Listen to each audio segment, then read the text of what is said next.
டேய் நேடா ரூம் இது திரும்பி பார்த்தா கை இடியுது கால் இடியுது. இந்த ரூமுக்கு மாசம் மாசம் ஆனா 1000 ரூபாய் ஷேர் கட்டணும் தர. டேய் இது வரைக்கும் இந்த ரூமுக்கு காசு கொடுத்துக்கிறியாடா? மாசம் மாசம் நான் தான் 1000 ரூபாய் போட்டு கட்டுனுக்கிறேன். வந்துட்டான்.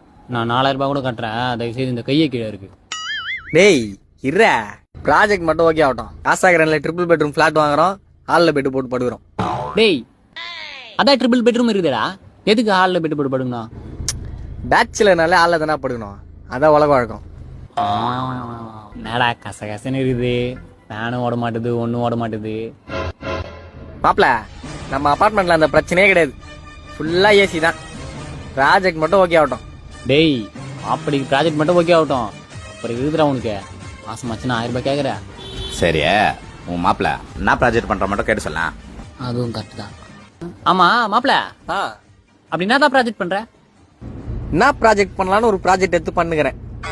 அந்த ப்ராஜெக்ட் மட்டும் ஓகே ஆகட்டும். அப்புறம் நம்ம தான். டேய் ஃபேமிலி ஆடியன்ஸ்லாம் பார்ப்பாங்க. நான் உன் காதில் ஒன்று சொல்கிறேன், அதை அவன் காதில் போட்டுருக்கு. டேய் அப்படின்னு சொல்ல சொன்னான்டா. ப்ராஜெக்ட் மட்டும் ஓகே ஆகட்டும்டா. அப்புறம் இருக்குதுடா உங்களுக்கு.